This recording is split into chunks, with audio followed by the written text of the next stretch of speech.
Sud Radio Berkov dans tous ses états, le fait du jour. Je ne sais pas s'il faut se vacciner ou pas. Ce n'est pas aujourd'hui le problème. Le problème, c'est où on en est. Et on a déjà parlé avec vous savez, dans Berkov dans tous ses états et sur Sud Radio. Au fond, alors aujourd'hui, on vous dit le parquet européen enquête sur des textes entre Ursula von der Leyen et le patron de Pfizer. On a parlé de l'affaire des SMS, on a parlé de tout cela. Et là, je voudrais en parler avec justement quelqu'un qui fait l'enquête, qui le suit depuis des mois, voire des années. C'est le fondateur et directeur de François de Média Online, Xavier Azalbert. Bonjour.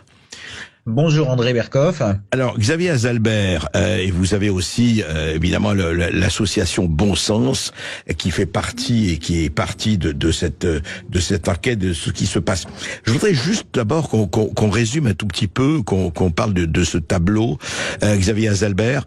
Au fond, les sommes qui ont été engagées par la Commission européenne, donc on rappelle que c'est la Commission européenne et l'Agence européenne du médicament qui décident d'acheter les vaccins et d'investir sur la santé pour toute la population européenne. Les États ont décidé non pas d'abandonner leurs droits, mais enfin de le déléguer.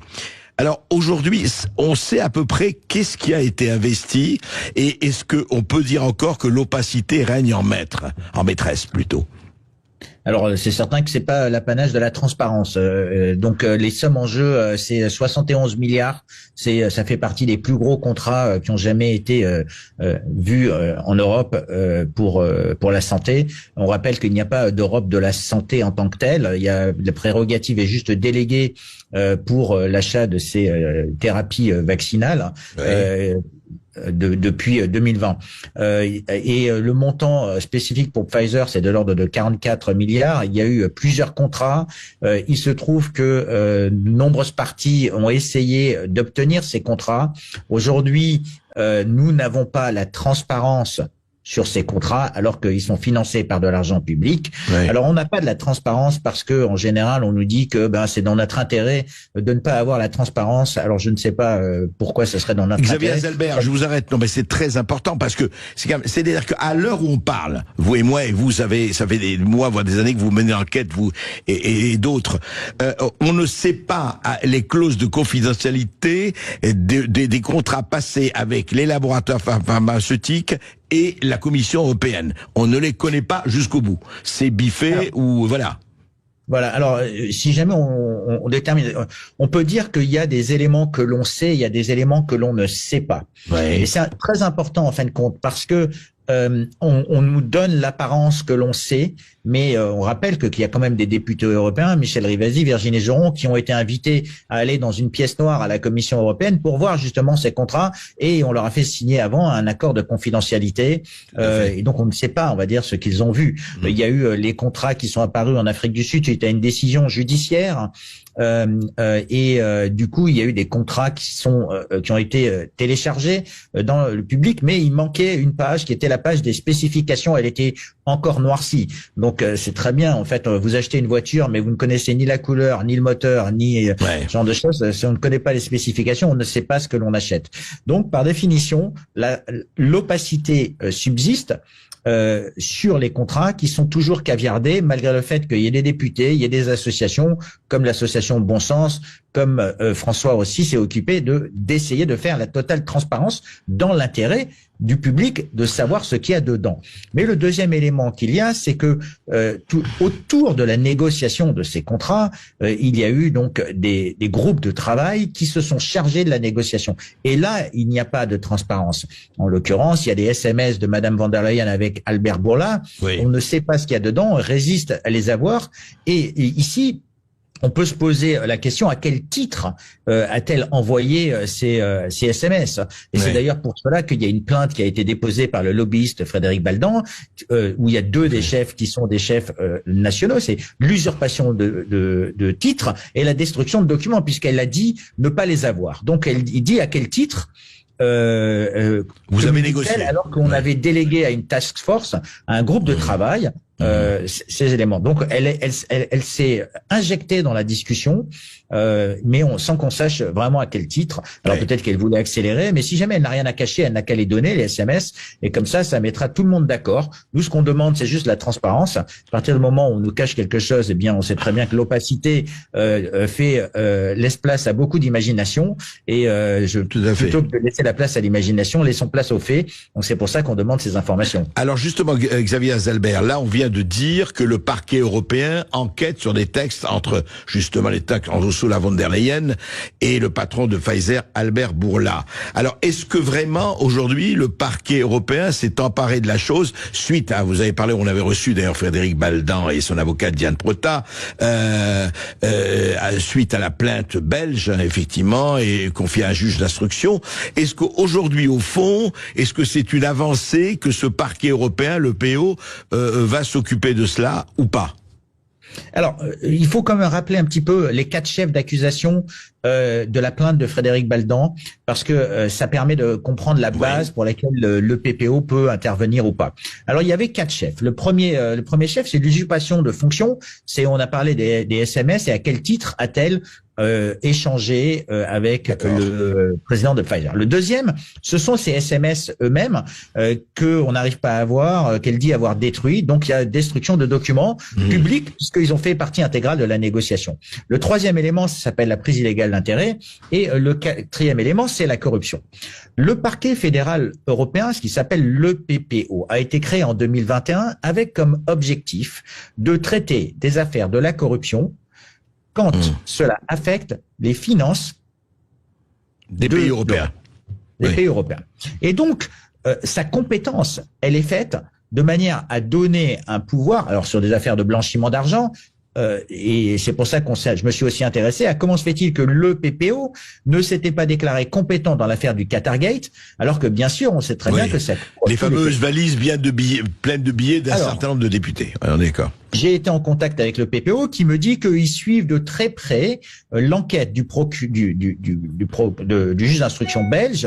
Donc ils sont en contact, mais l'enquête, elle est bien gérée par la Belgique. Alors dans la situation de la plainte de Frédéric Baldan, et je rappelle qu'il n'y a pas que Frédéric Baldan, il y a d'autres partis qui se sont joints, qu'il n'est pas tout seul. Il y a 2 États, la Pologne, la Hongrie, il y a 2 partis politiques, les Patriotes, le parti belge Vivant Ostebel, et puis il y a d'autres partis. Au total, une dizaine de partis.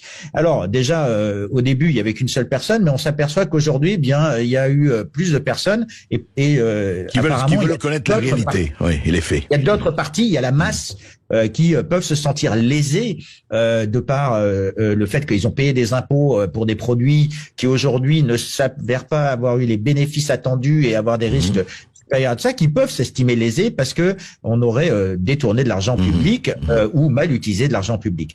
En l'occurrence, quand Frédéric Baldan dépose sa plainte auprès du juge d'instruction en Belgique, qui s'appelle le juge Freinet, à Liège, il la dépose avec ses 4 chefs. Et le PPO, lui, n'est compétent que pour la corruption et la prise illégale d'intérêt. Ce qui veut dire qu'il y a 2 chefs d'accusation, notamment l'usurpation de titres et la destruction de documents qui sont toujours avec le juge d'instruction. Alors quand on titre que le PPO a repris l'enquête du Pfizergate, eh bien c'est erroné.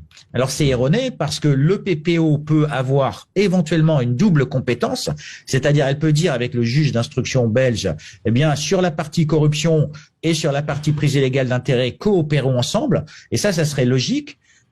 C'est déjà pas mal s'ils le font. C'est déjà pas mal s'ils le font. Oui, non, mais je veux dire, Xavier Azalbert, est-ce qu'il peut pas commencer avec ça et collaborer, puisqu'il y a 2 chefs déjà, mais ces 2 chefs sont concernés par ce qui se passe? Tout à fait. Alors, ils peuvent collaborer, mais c'est pour ça que je dis que le titre de l'article et les conséquences sont qu'on a l'impression que le niveau européen a supplanté le niveau national. C'est-à-dire qu'elle se serait substituée ou aurait aspiré la compétence. Et ce n'est pas le cas. Le juge d'instruction Freinet est toujours en charge de cette affaire. Et le PPO n'a pas confirmé avoir supplanté, on va dire, le juge d'instruction. Je comprends. On va en parler tout de suite après une petite pause. On va continuer à en parler parce que on va essayer d'avoir justement le tableau complet parce qu'il y a un scandale. Le scandale total, c'est ce scandale, vous avez déjà dit, de l'opacité et de l'argent dépensé, de l'argent public dépensé. Xavier Azalbert, vous restez avec nous et puis vous, chers auditeurs, vous aurez la parole 0826 300 300 pour réagir et poser toutes vos questions. À tout de suite sur Sud Radio. Sud Radio Berkov dans tous ses états. Appelez maintenant pour réagir 0826 300 300. Ici Sud Radio. Les Français parlent au français. Je n'aime pas la blanquette de veau. Je n'aime pas la blanquette de veau. Sud Radio Berkov dans tous ses états.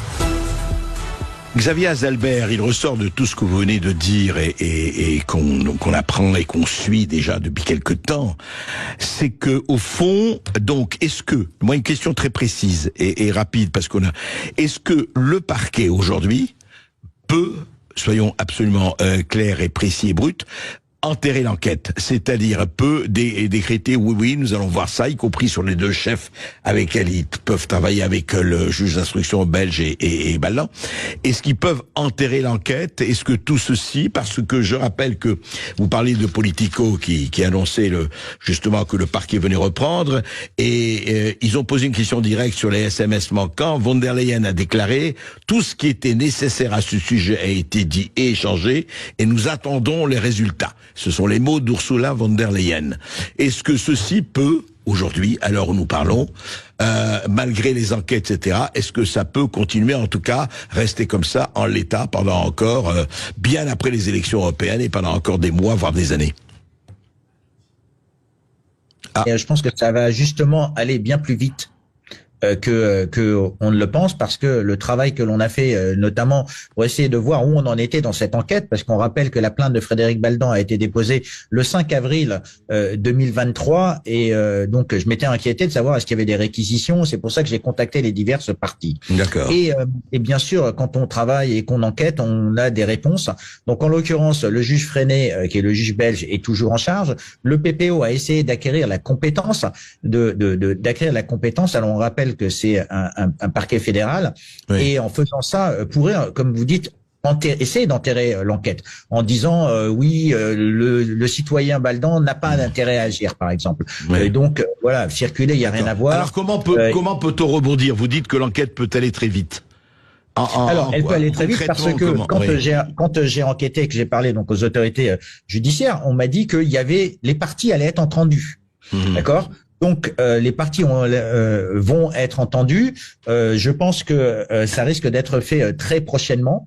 C'est ce qu'on m'a laissé entendre, si vous voulez. Donc ça pourrait être courant du mois d'avril, courant du mois de mai, que c'est les parties, donc que Frédéric Baldan, que Florian Philippot, qui a déposé plainte, la Pologne, la Hongrie ont déposé plainte et soient entendus. Alors ça serait normal qu'au bout d'un an, les parties qui ont porté plainte soient entendues. Après, bien sûr, il y a cette histoire de compétence entre le parquet fédéral et puis la Belgique, donc le niveau européen du parquet fédéral et le niveau national. Et là, il est évident qu'il y a eu des interférences politiques, et l'article de Politico de lundi constitue aussi une forme d'interférence journalistique, parce qu'il vise à créer une image qui n'est pas sincère et qui ne correspond pas à la réalité. Oui, donc déjà, mais en attendant, moi, ce qui me frappe, c'est que bon, d'accord, il y a ces polémiques entre journaux, mais le vrai problème, c'est que aujourd'hui, quand Ursula vous dit, bah écoutez, moi, tout est fait, moi, j'attends les choses, elle a l'air très très décontractée, Ursula von der Leyen. Elle a pas l'air très inquiète. Alors je pense que si elle était si décontractée que cela, il y aurait pas toutes ces manœuvres par derrière et toutes ces volontés de ne pas faire de la transparence, parce que le PPO avec lequel j'ai été plusieurs fois en contact me dit constamment, écoutez, sous couvert de l'instruction, on ne va rien dire, on ne va rien dire, on ne va rien dire. On voit des articles fleurir en disant que le PEPO a repris. Et puis, du côté des instances juridiques belges, eh bien, le juge Freinet est toujours en charge du dossier. Donc, par définition, on voit bien qu'il y a une forme de petite bataille.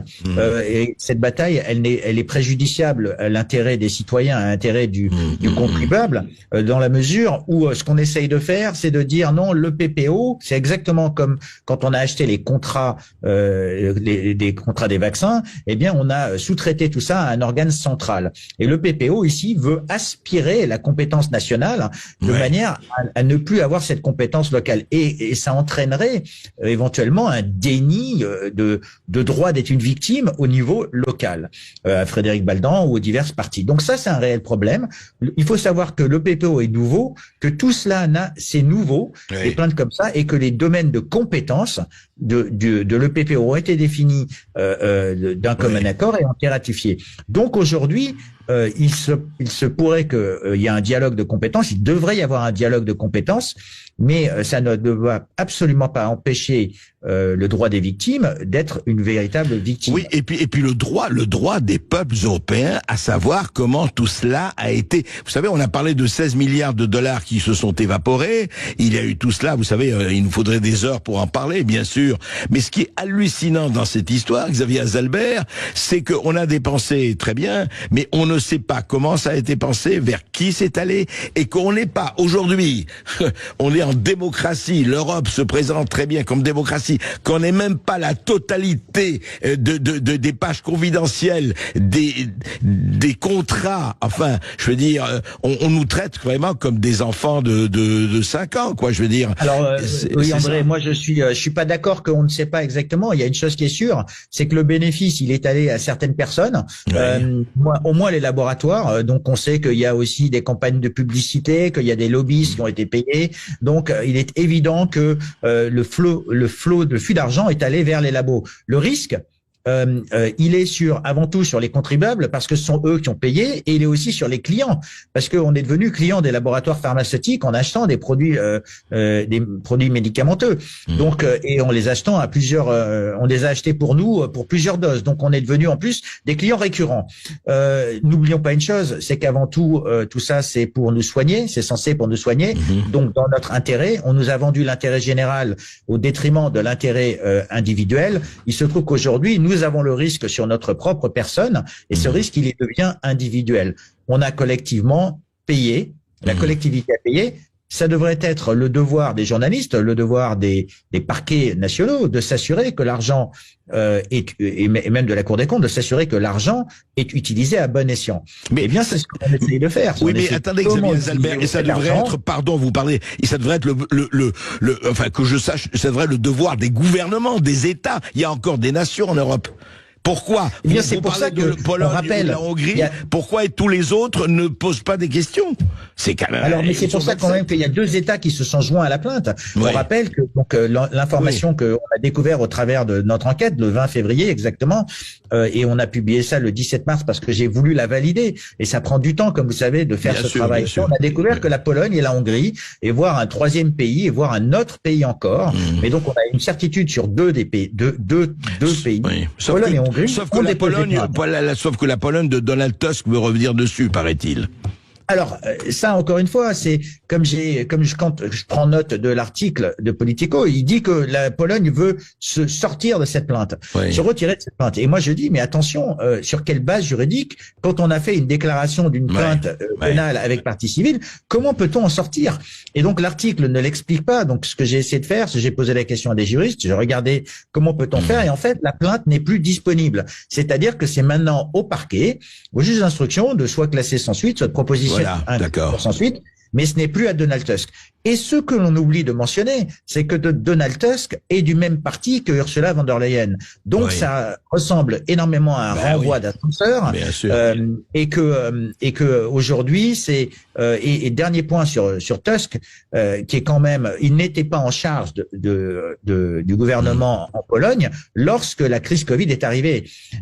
Et donc il ne peut pas quand même, avec un nouveau gouvernement, dire bien écoutez, avec l'ancien gouvernement, il doit assumer les conséquences de l'ancien gouvernement. En tout cas, on voit que et c'est très bien que beaucoup, dont vous et d'autres, enquêtent, mais on voit qu'on n'est pas sorti de l'auberge et on voit surtout, et on le voyait vraiment. Est-ce qu'on veut, vous savez, quand Malika Sorel et je ne suis pas d'accord avec elle sur beaucoup de choses, mais quand elle dit qu'on cherche à dissoudre les peuples, je me demande si malheureusement certains, je dis bien certains, pas tous, loin de là, n'ont pas cette véritable intention, parce que ce qui se passe là actuellement dans cette histoire de von der Leyen, de la Commission européenne, des produits pharmaceutiques, des gouvernements, montre très bien comment on traîne les pieds.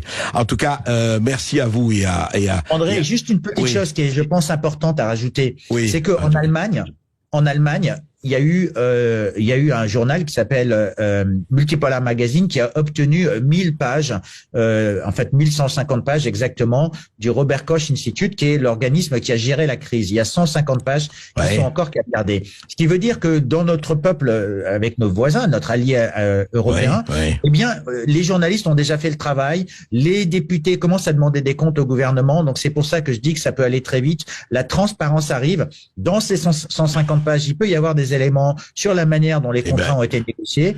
Et on rappelle que l'Allemagne est quand même le pays originel de Ursula von der Leyen, qui est aujourd'hui bien embêtée.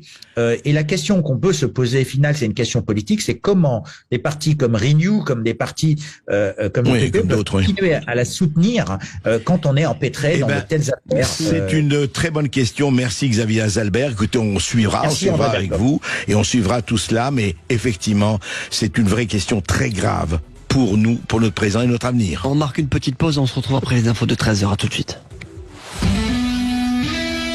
Sud Radio, Berkov dans tous ses états. Il y a eu